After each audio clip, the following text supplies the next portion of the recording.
The tally lived on the barn's main support beam, 3 feet up from the dirt floor where both Marta Sadler and Cara Prin could reach it without stretching.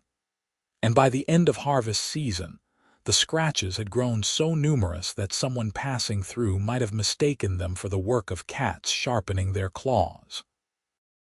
Cara stood with her arms crossed, green skin dusty from the morning's threshing, her small tusks just visible as she spoke. "That does not count." Marta leaned against the beam, grinning. He was 22, lean from farm work with brown hair that fell into his eyes when he forgot to tie it back. "It absolutely counts. You were bleeding. It was a splinter. A big splinter. You could not grip the rake handle. I could grip it fine. You were holding it like a fine lady holds a teacup, all dainty. I had to pull that thing out with the pliers." He reached past her and scratched a deliberate mark into the wood with the tip of his work knife. "That is a save."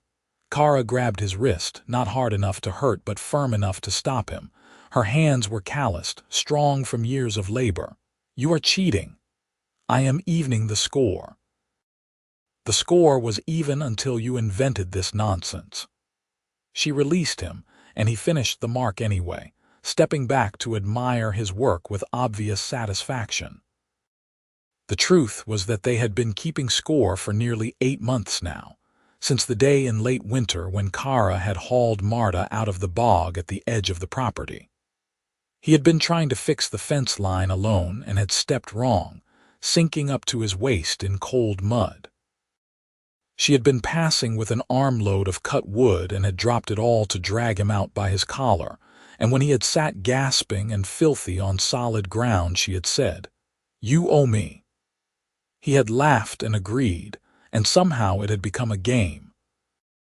The farm belonged to old widow Garrett, who had hired Marta after her husband died, and who had taken Cara on 2 years later when the orc girl had showed up looking for any work at all. People in the nearby village of Rastan did not much care for orcs, and Cara had learned young to keep her head down and her expectations lower. But the widow Garrett had needed help and had not cared what color that help came in, and Cara had worked harder than any 3 humans to prove the choice right. Marta had been wary at first, the way most humans were, but wariness had faded fast when he realized Cara did her share and more without complaint. The scorekeeping had started as a joke, but it had become the way they spoke to each other, the language that let them be close without naming what closeness meant. Now it was autumn, the fields mostly clear, and the barn full of the season's last hay.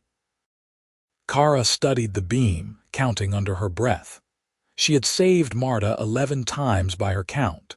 He claimed 13 saves of his own, but at least 4 of those were dubious. "The time you caught me when I tripped does not count," she said. "You were about to fall into the hog pen." "I was not going to fall. I had my balance. You were windmilling." He demonstrated, flailing his arms in an exaggerated pantomime, like this, very graceful. She tried not to smile and failed. "You are impossible, and you are stubborn." He tapped the beam. 13 to 12, my favor. 11 to 8. We need an impartial judge. We need you to stop lying. He laughed at that, easy and warm, and Cara felt the familiar squeeze in her chest that she had been ignoring for months. It was easier to argue than to acknowledge it. Safer. The widow Garrett called from the house then, her voice carrying across the yard, and they both turned toward it. Work did not pause for banter. They had evening chores to finish before dark. That night, Cara lay in the small room above the barn that the widow had let her make her own. It was not much, just space enough for a bedroll and a trunk for her few belongings, but it was hers. Through the single window she could see the light in Marta's cabin, a smaller structure the widow's late husband had built for hired men. He would be raiding, probably, or mending something. He was always busy. She thought about the scorekeeping and wondered when it had stopped being funny. Somewhere along the way, the game had become the only way she knew to tell him she cared. Every time she caught him before he hurt himself, every time she stepped in to take the heavier load, it was a way of saying what she could not say outright. She was an orc. He was human. The village already muttered about the widow keeping her on. If anyone suspected something more, the muttering would turn to shouts, and Cara would be run off or worse. So she kept score instead and pretended it was enough. 3 days later, Marta saved her again, or so he claimed. They were fixing the barn's roof, where the summer storms had loosened some of the shingles. Cara was halfway up the ladder with a bucket of tar when one of the rungs snapped under her boot. She did not fall far, just a few feet, but Marta was there and caught her around the waist, steadying her and the bucket both before either could hit the ground. She found her footing and stepped back, heart hammering. The bucket had not spilled. Marta still had one hand on her arm. "That counts," he said. She looked at his face, at the concern there, and felt the words rising up before she could stop them. "I was fine. You were falling. Barely. Cara." His voice was softer now. "Just let me win one." She did not know what to say to that. The trouble was that she wanted to let him win. She wanted to stop keeping score altogether and just tell him the truth, but the truth felt too large and too dangerous to let out. Instead, she pulled away gently and nodded at the ladder. "We need to replace that rung before someone gets hurt." He let her deflect. He always did. But he scratched another mark into the beam that evening when he thought she was not looking, and when she walked past, she did not argue. The days grew shorter and colder.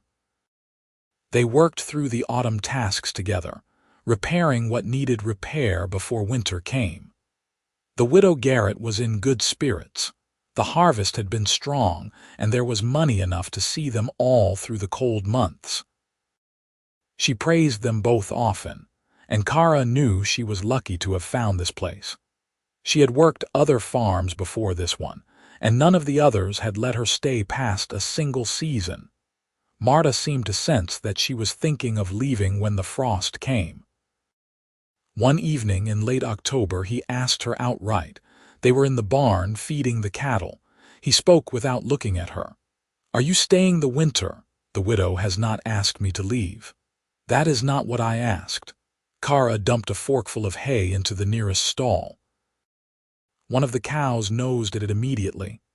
"Where else would I go?" "I do not know. That is why I am asking." She looked at him then. He was watching her, his expression serious. "Do you want me to stay?" "Yes." The simplicity of it caught her off guard. No hedging, no qualifiers, just yes.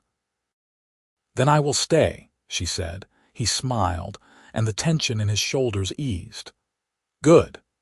They did not speak of it again, but that night when Cara lay in her room, she let herself imagine a future where staying meant more than just work. Where staying meant something neither of them had dared to name. Winter arrived in earnest the first week of November.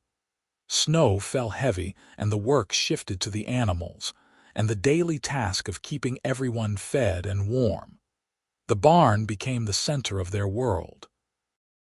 They spent hours there each day, mucking stalls and hauling feed and making sure the roof did not leak. The scorekeeping continued, though the saves became smaller. He steadied her on the icy path. She pulled him back before he walked into a low beam in the dark. The tally marks multiplied. Cara stopped trying to dispute them. It was easier to let Marta win his small victories than to keep arguing. And the truth was that she liked the excuse to stand close to the beam together, liked the way he would grin at her when he added another scratch to his side. The widow Garrett noticed, of course. She was old but not blind.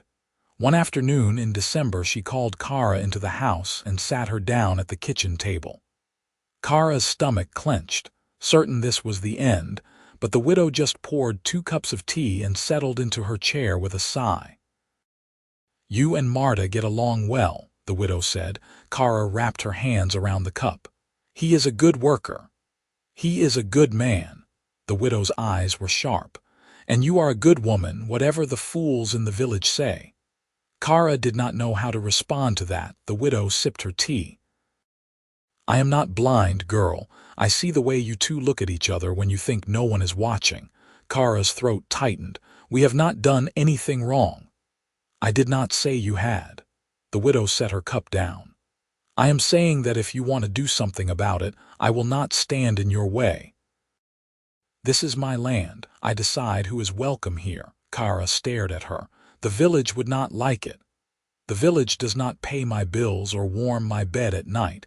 I am too old to care what they think." She leaned forward.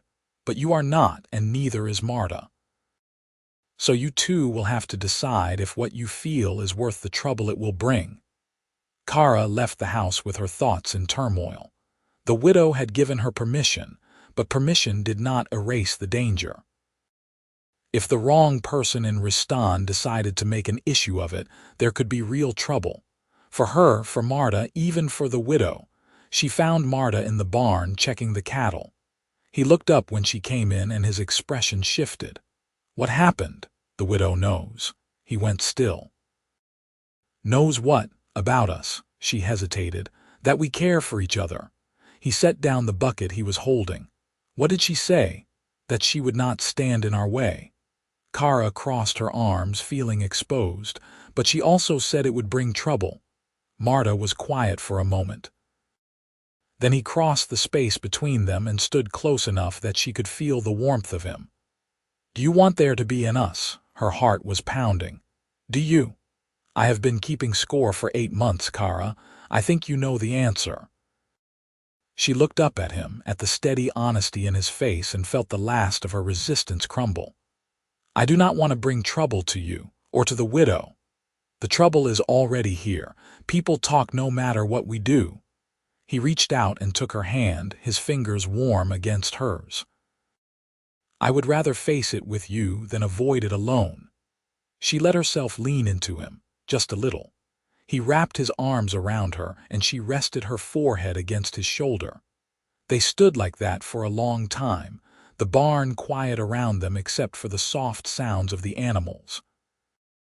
When they finally stepped apart, Marta grinned. "Does this mean I win?" She shoved him, not hard. "You are terrible. I am charming. You are a pest." But she was smiling, and so was he, and when they went back to work the scorekeeping felt different, lighter.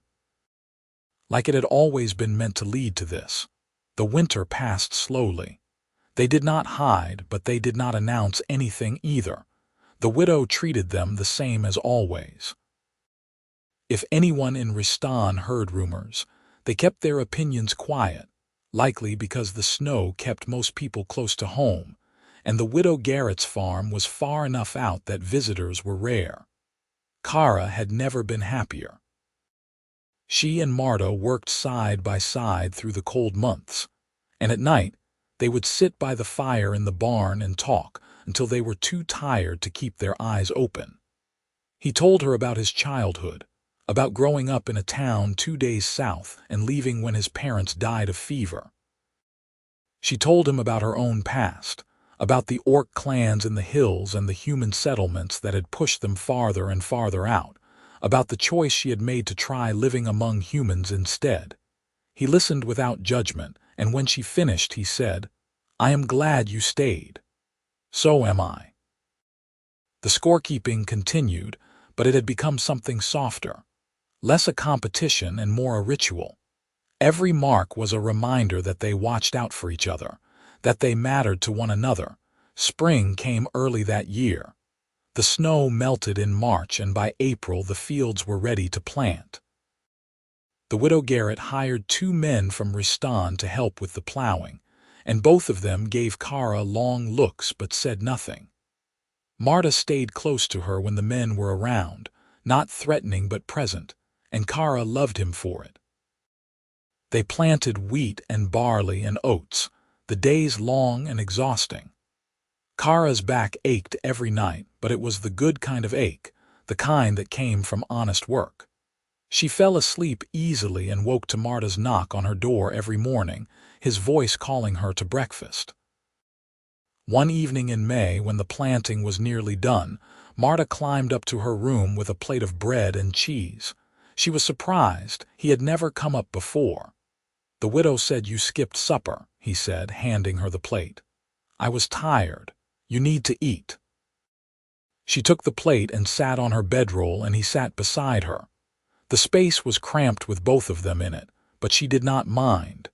They ate in comfortable silence, and when they were done, he leaned back against the wall and sighed. "I have been thinking," he said. "That sounds dangerous." He smiled.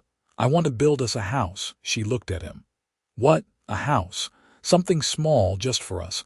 The widow has that plot near the creek that she does not use. I asked her if I could have it, and she said yes."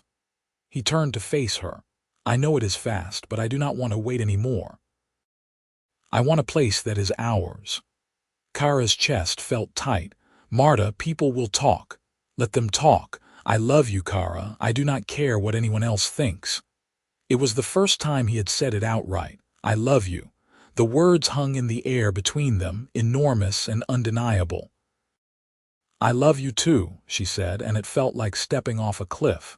He kissed her then, careful and sweet, and when they broke apart he was grinning.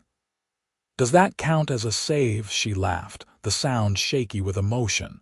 "You are terrible. You keep saying that, but you keep kissing me."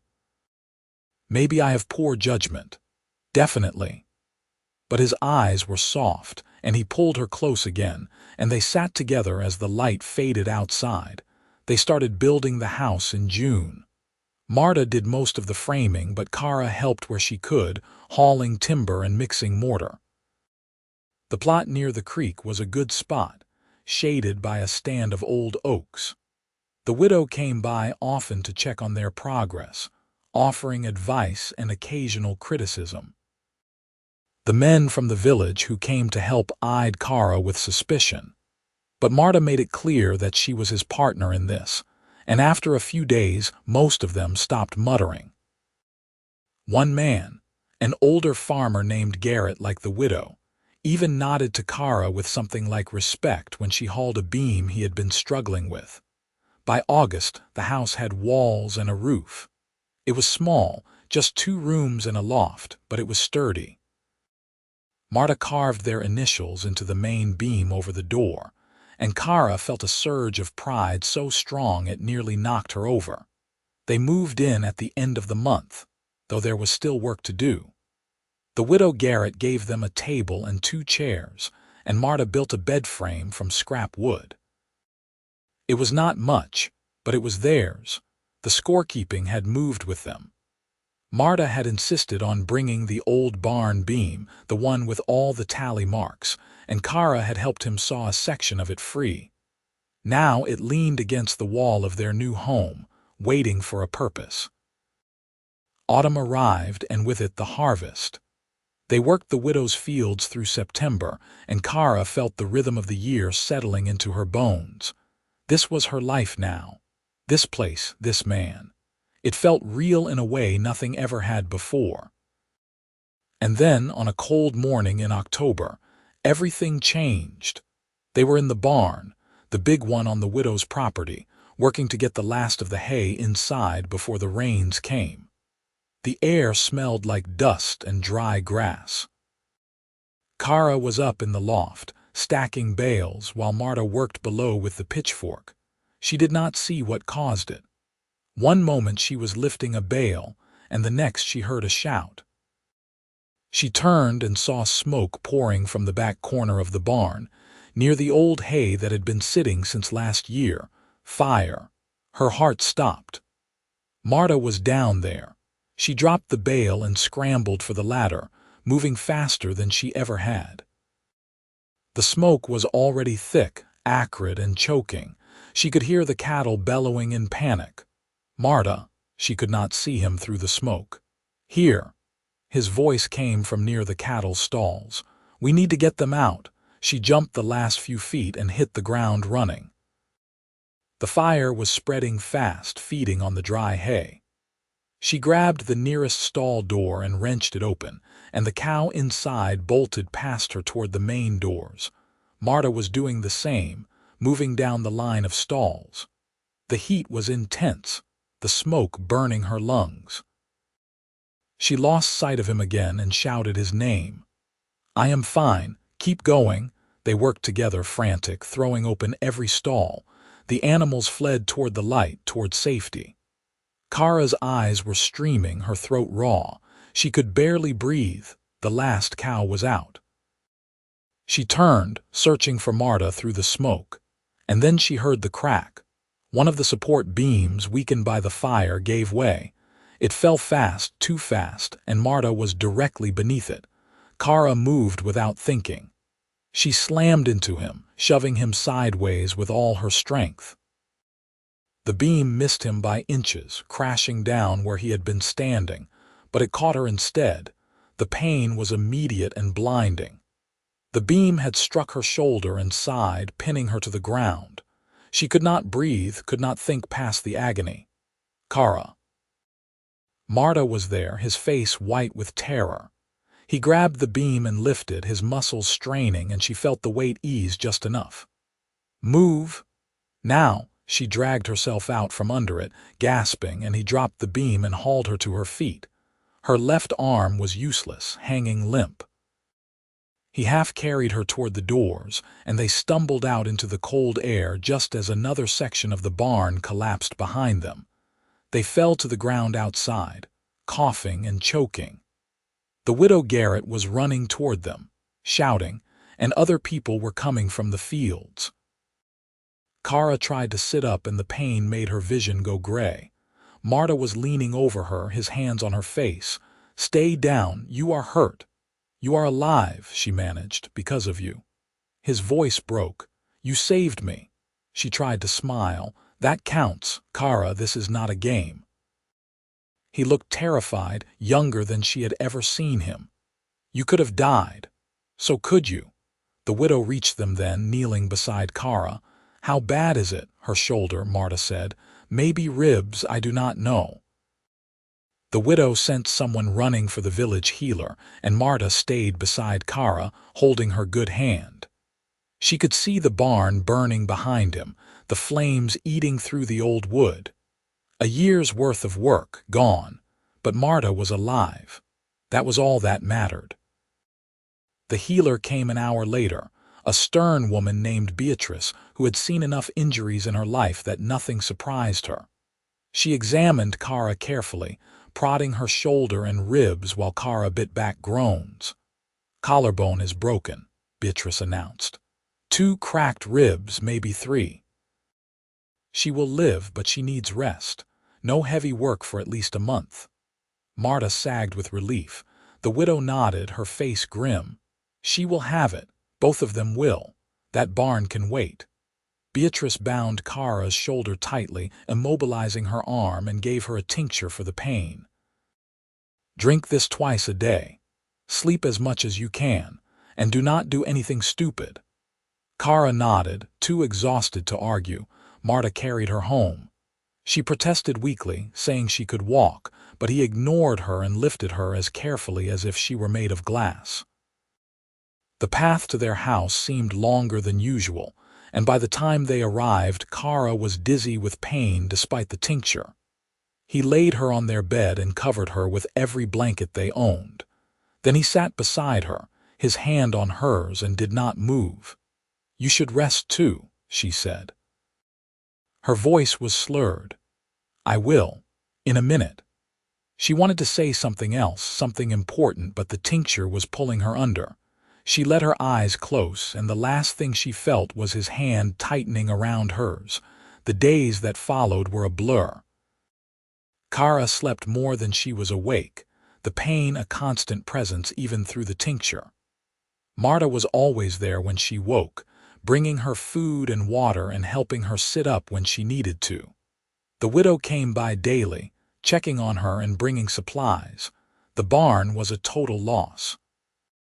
The fire had burned it to the ground, leaving only the stone foundation and a few charred beams. The widow took the loss with grim practicality, already making plans to rebuild in the spring. Marta blamed himself. Cara could see it in his face, in the way he would not quite meet her eyes. One evening, a week after the fire, she finally made him talk about it. "It was not your fault," she said. "He was sitting beside the bed mending a torn shirt. I should have been more careful. It was an accident, old hay, a spark. It could have happened to anyone. But it happened when I was there, and you got hurt because of it. I got hurt because I chose to push you out of the way." She reached out with her good hand and caught his wrist. "I would do it again." He looked at her then, his eyes red-rimmed. "I cannot lose you. You will not." "You do not know that." "Yes, I do." She tugged him closer. "I am too stubborn to die. You said so yourself." He laughed, the sound choked. "You are. And you are stuck with me. Good." He leaned down and kissed her forehead, and Cara felt some of the tension ease from his shoulders. As the days passed, she healed slowly. The pain lessened, and she could sit up on her own. By the third week she was walking around the house, though her shoulder was still bound tightly. Marta hovered, constantly worried she was doing too much, and she tolerated it because she knew he needed to feel useful. One afternoon in late October, when the air outside was crisp and cold, Cara was sitting by the fire when she heard a knock at the door. Marta answered it, and she heard his surprised greeting. "Martin, what are you doing here?" a man's voice answered. "Came to help with the barn, heard the widow lost hers." Cara stood, moving carefully, and went to the door. A group of men stood outside, farmers from Ristan and the surrounding homesteads. She recognized a few faces. They all carried tools. One of them, the older man who had nodded to her during the house raising, stepped forward. "We heard what happened. Heard you saved the cattle and Marta too." He glanced at Cara. "Figured we owed you a barn." Marta looked stunned. "You do not owe us anything." "Maybe not, but the widow has been fair to all of us over the years, and you two work hard. That counts for something." The man nodded to Cara again. "You are one of us now, whether the rest of the village likes it or not." Cara's throat tightened. She did not know what to say. Marta found his voice first. "Thank you. That means a lot." The men set to work that day, clearing the burned wreckage and planning the new barn. The widow came out to oversee, and she looked quietly pleased. Over the next 2 weeks, the frame went up, and by the middle of November the barn had walls and a roof again. Cara could not help much with her shoulder still healing, but she watched from the sidelines and felt a swell of gratitude so large it was almost painful. These men, most of whom had eyed her with suspicion a year ago, were building this for her and Marta as much as for the widow. When the barn was finished, the widow threw a gathering to celebrate. She roasted a pig and set out tables in the yard, and people came from all over to eat and drink and admire the work. Cara stayed close to Marta, still wary, but no one said a harsh word to her. A few even offered quiet congratulations on the new house. As the sun set and the gathering wound down, Marta pulled Cara aside. "I have something for you." "What is it?" He led her into the new barn. It was empty still, waiting for the winter's hay and the cattle to return. But on the main support beam, right at eye level, something had been carved. Cara stepped closer and saw their initials, twined together in a simple pattern. Below them were 2 rows of tallies, the same ones from the old beam, carved fresh. "I counted them all," Marta said. 14 for me. 13 for you, though I still say the splinter counted." Cara stared at the beam, at the careful work he had put into transferring the score. "When did you do this?" "Last night, after everyone left." She turned to look at him. "Why?" "Because it matters." He stepped beside her, his shoulder brushing hers. "Because every mark is a reminder that we look out for each other, that we are a team." She felt the tears coming and did not try to stop them. "I do not want to keep score anymore." He went still. "What?" "I do not want to be even. I do not want to win." She looked up at him, her vision blurred. "I just want you. I do not care about the rest." His face softened. "Cara, I know it is stupid. I know the game mattered, But after the fire, after I thought I might lose you, I realized I do not want to measure what we have. I just want to live it." He pulled her close, careful of her shoulder, and held her. "It is not stupid. I feel the same way." They stood like that for a long time, the barn quiet around them. Finally, Marta stepped back and looked at the beam. "We should still keep it, though, as a reminder." "Of what?" "That we made it here, together." Cara nodded. "All right." They walked back to the gathering hand in hand, and when they sat down at the tables, the widow raised her cup to them.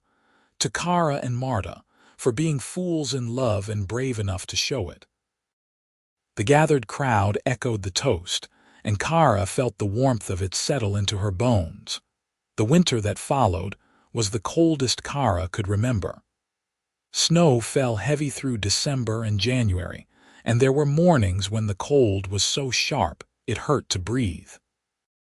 But their little house stayed warm, and Cara's shoulder healed completely by the new year.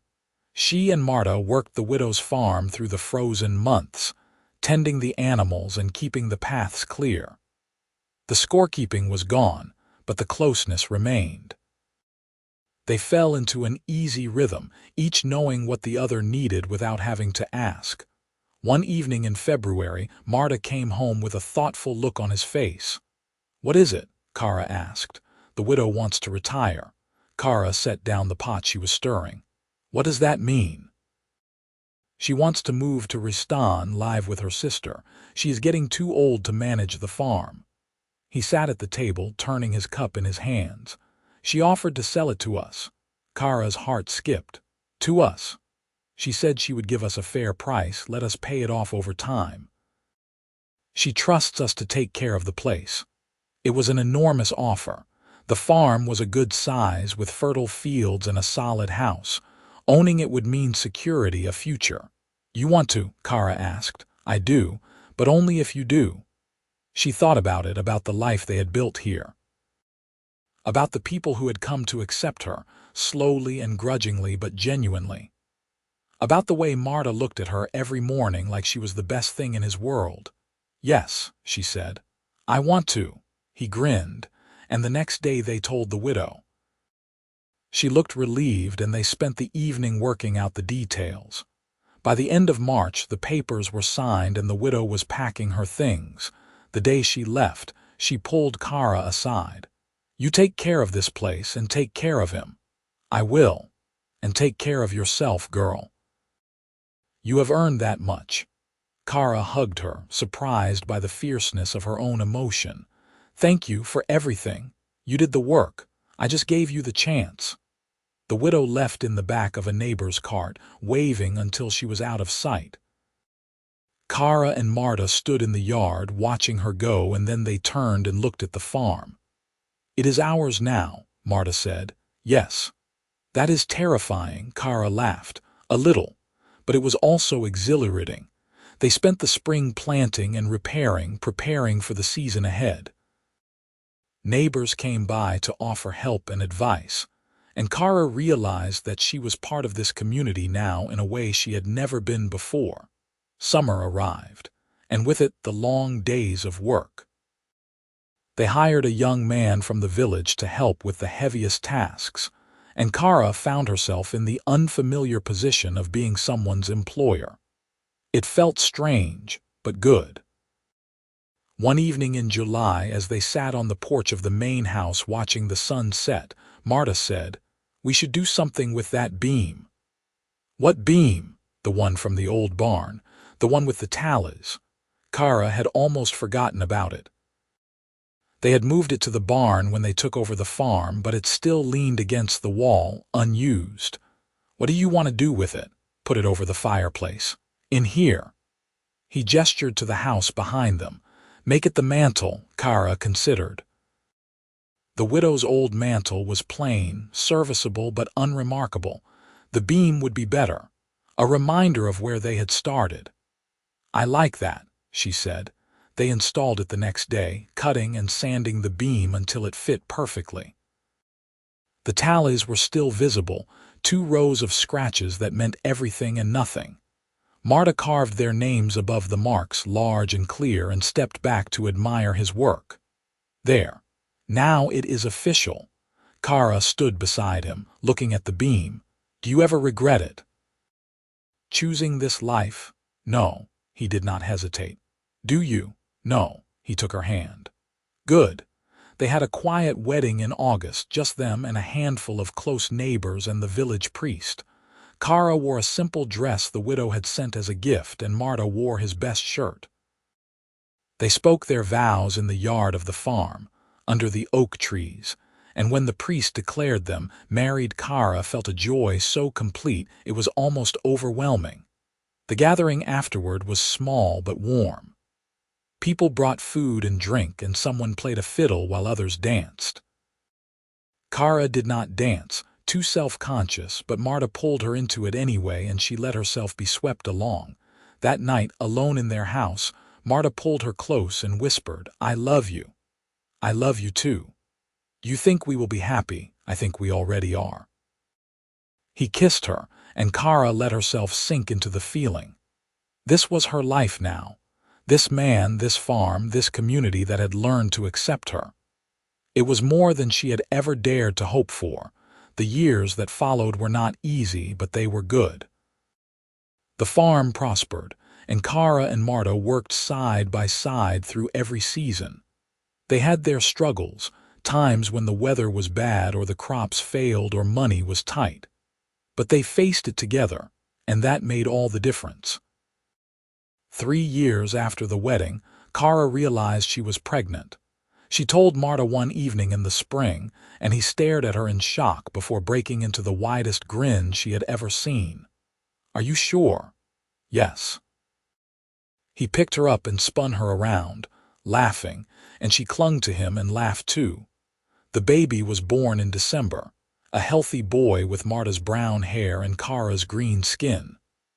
They named him Peter, and he was the loudest, most determined infant Cara had ever encountered. Marta was a devoted father, constantly hovering and checking to make sure Peter was breathing. Cara found it endearing and exasperating in equal measure. "He is fine," she said one night when Marta had gotten up for the 3rd time to check the cradle. "I know. I just want to be sure." "You are going to drive yourself mad, probably." But he settled back into bed beside her, and Cara rested her head on his shoulder. 2 years later they had a daughter, Vera, who was quieter than her brother but just as stubborn. Marta built them a larger house, adding rooms for the children, and Cara marveled at how full her life had become. The children grew, and the farm grew with them. Peter was fascinated by the animals, while Vera preferred the garden. Cara taught them both to work hard and be kind, and Marta taught them to laugh and find joy in small things. One evening, when Peter was 7 and Vera was 5, Peter asked about the beam over the fireplace. "What are those marks?" Cara and Marta exchanged a look. "Those are tallies," Marta said, "from a game your mother and I used to play." "What kind of game?" "We kept score of who saved whom," Cara said. "Every time one of us helped the other, we made a mark." Peter studied the beam. "Who won?" Marta smiled. "We both did." Vera tugged on Cara's sleeve. "Can we play? Maybe when you are older." "Why not now?" Cara looked at her daughter, at the eager curiosity in her face, and felt a surge of love so strong it hurt. "Because right now, you are supposed to be getting ready for bed." The children groaned but obeyed, and Marta carried Vera to her room while Peter trudged off on his own. Cara stood by the fireplace, looking at the beam. The tallies had faded over the years, worn smooth by time, but their names were still clear. Marta came back and stood beside her. "Do you ever think about it, the scorekeeping?" "Sometimes." "Do you remember the end, why we stopped?" Cara nodded. "I told you I did not want to keep score anymore, that I just wanted you." "I remember." He slipped an arm around her waist. "But there was something else, was there not?" "Something you never told me." She looked up at him, surprised. "What do you mean?" "That last time, the autumn after the fire, You stumbled on the path and I caught you." His eyes were warm. "But you were not really falling, were you?" Cara felt her cheeks heat. She had thought he did not notice. "I do not know what you mean, Cara," she sighed. "All right, no, I was not really falling." "Why did you pretend?" She looked away, embarrassed. "Because I wanted you to catch me. I wanted you to carry me home." She forced herself to meet his eyes. "I wanted to lose just once, so I could stop pretending that keeping score mattered more than being with you." He stared at her for a long moment, and then he started to laugh. "You cheated." "I did not cheat. I just lost on purpose. That is cheating. It is strategy." He pulled her closer, still laughing. "You are unbelievable. You love me anyway." "I do." He kissed her, and Cara felt the same rush of warmth she had felt the first time. Some things did not fade. They stood there together in front of the beam that had started it all, and Cara thought about the journey that had brought them here. The scorekeeping, the fire, the slow building of trust and love. It had not been easy, but it had been worth it. "Do you think the children will understand someday?" she asked. "Why we kept score, maybe. Or maybe they will think we were ridiculous. We were ridiculous. A little." He rested his chin on top of her head. "But we were happy. We still are." "Yes." The fire crackled in the hearth, and outside the wind picked up, rattling the shutters. Winter was coming again, another season to face together. But Cara was not worried. They had faced worse and come through it. She glanced up at the beam one more time at the names carved there. Marta and Cara. The tallies were gone, smoothed away by touch and time, but the names remained. That was enough. "Come on," Marta said, tugging her toward the stairs. "The children will be calling for a story soon." "You tell them one. I told the last one. That does not count. You fell asleep halfway through." "I was tired. You are always tired." "That is because I do all the work around here," he grinned. "Now who is keeping score?" She laughed, and they climbed the stairs together, ready to face whatever came next. Because that was what they did. They faced it together without tallies or marks or measures. Just the two of them, building a life one day at a time. And that, Cara thought, was the best kind of victory.